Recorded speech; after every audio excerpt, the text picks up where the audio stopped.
Hey everybody, Rob from Karma Comic Chameleon coming at you with another ProRevenge story. Maintenance guy throws out 15 years of important knowledge. Let's jump right in. Our most liked video has 18,700 likes. Let's see if we can beat that on this one. Smash that like button, guys, and subscribe for more daily Reddit stories. A while ago, I worked at a baseball store called Ballmart, or a general goods store that sounded like that. Not so long after the Great Recession of 2008, and management was trying to cut costs because of falling profit, one of the first things management did was fire 2 of the 3 full-time maintenance and cleaning guys. The one guy they kept, I'll call him MG for maintenance guy, was amazing at his job.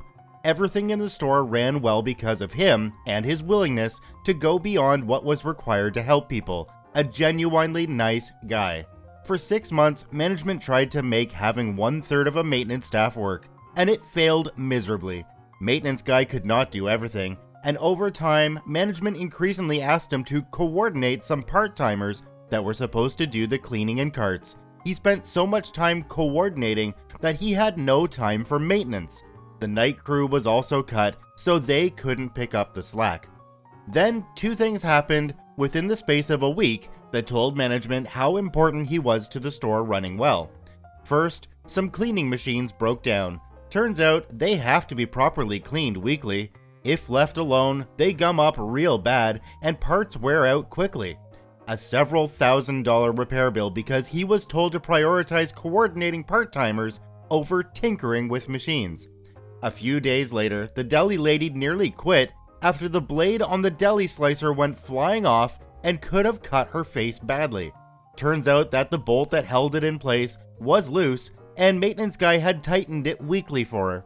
When he didn't have time to do that anymore, he told management it had to be replaced for safety. Well, management didn't do that because it cost money, but they told people it was fixed. That could have been a lawsuit or criminal charges. They and deli lady got lucky. So management sat down with him and asked him why things were going wrong. Maintenance guy told them point blank he needed enough time for maintenance, and someone else had to coordinate the part-time cleaners and check up on them. They were rather lazy. Management called BS. They said maintenance should be easy and done quickly. Maintenance guy got mad because that insulted his professionalism, and he pulled out his notebook from his back pocket. It turns out that over his 15 years, he had filled the book with charts, schedules, and diagrams of how to do his job and keep things running. There were over 100 things he checked weekly or monthly. There were a lot of machines he kept in running order. Some had certain things that were half broken and had to be wiggled in a certain way, etc. To be honest, a lot of these things were minor or major safety hazards, but over the years, management was fine with not replacing multi-$1,000 machines if maintenance guy knew how to keep them working. As well, he did things that he should not have done, like calibrating machines for departments that should have done it themselves or contracted it out, etc. But he was a nice guy and he liked helping people. He told me that he spent about a half hour telling management about what he did, and he suspected that until then, nobody had known how much he did. Well, he may have said a few swear words and derogatory things while telling management why he needed time to do stuff. It was not a good moment for him, and he was pissed. At the end, he put his notebook back in his pocket and offered to take a week to write up everything he knew so that management would have a written proof of why his job mattered in case a higher-up asked why they increased maintenance costs when corporate was demanding they cut costs. The multiple managers in the room looked at each other and asked him to leave so they could talk in private. He told me several years later when I ran into him somewhere and had lunch with him that he had a premonition as he walked out of the room. So he went to the back room and tossed his notebook in the garbage compactor. For good measure, he then went around the store and emptied all the garbage cans and tossed those bags in, so his notebook was properly buried. He was fine with it, all that information was in his head. After a few minutes later, management called him back. They told him that they could not allow him to keep working there because of the level of insubordination he had showed. They said as soon as he surrendered his badge, box cutter, and notebook, he would be escorted out of the building by security. They basically treated him like a criminal Most fired people are not escorted out unless they were suspected of committing a crime that could not be proved. He handed over his badge and box cutter. They asked for the notebook.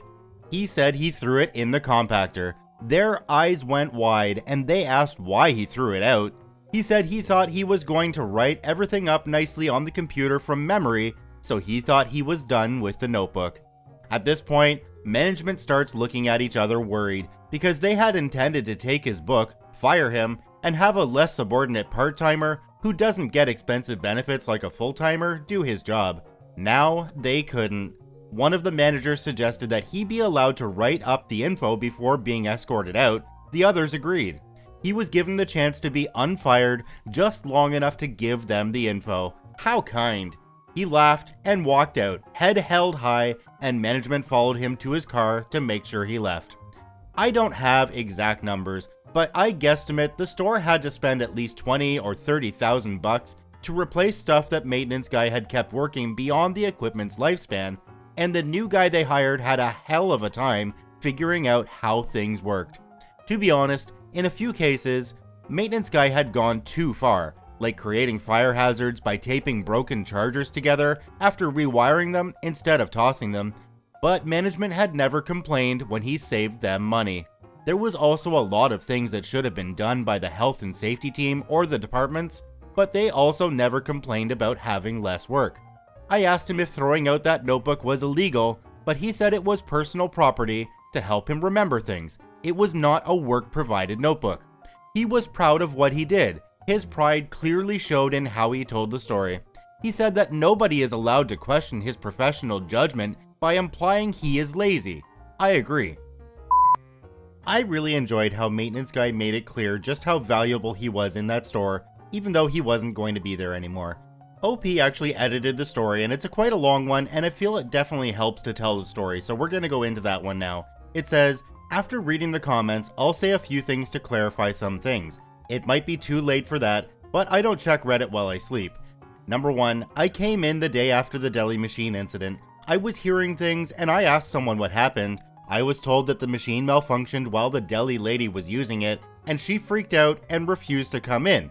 She took a few days off to calm her nerves. Over the course of the next few days, I heard multiple versions of the story, some involving the blade coming off, some not, and one that involved the blade getting lodged in the ceiling. Did I pick an interesting version of it to retell? Yes. The problem with telling someone else's story is that it keeps getting better every time it is told. So if you see people commenting that deli machines don't work that way, they are probably right. Number 2, I mentioned that this happened during and soon after the Great Recession, which is important. According to people there, management used to readily approve replacing damaged equipment. It was after the recession they stopped doing that and relied on maintenance guys' temporary fixes. A lot of what he did was not supposed to last.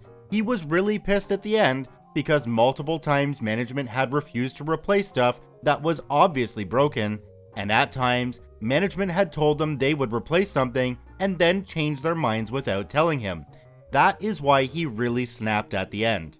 And number 3, some people have pointed out that replacing $20,000 of machinery is cheaper than paying a guy for 15 years. That is technically true, but stuff does not stop breaking down or stop needing to be cleaned just because someone was fired. The store had to replace him anyhow, so firing him did not save money. As well, that $20,000 or so of replacement should have happened over 4 or 5 fiscal years, not all at once. Chances are, some manager kept getting good annual reviews for keeping capital spending down, not realizing that he was just postponing the inevitable. Final edit. I don't know what exactly was in the book, but I can speculate. Yes, it was probably a lot of scribbles that could not be easily deciphered. Yes, in the long run, he was easily replaceable when the incident is a blip on profit. The one major thing management probably really wanted was the list of what machines needed to be watched or tinkered. The couple weeks or so after he left were a shit show because people were afraid to use stuff because of crazy stories circulating about how deli lady, see above, but within 2 months things were humming along fine. However, this is not a subreddit about proper management or profitability, it's about revenge, and he got his revenge. Well, I'm glad the deli lady came out of it without being seriously injured, because that would have been a bad situation, regardless of how embellished the story about the deli might have been. I also know that it's a pain to change jobs, it really is, but I have a feeling that this maintenance guy is very easily going to find something else after having 15 years of experience in that one store. Check out the links below, guys, for KCC merch. Also join up to the KCC Discord. We've got about 360 people in there and we have a pretty good time. Once again, this is Rob from Karma Comic Chameleon saying thanks for watching. If you enjoyed this video, I ask you to hit that subscribe button, drop a like, and share it with your friends, and we'll see you in the next one.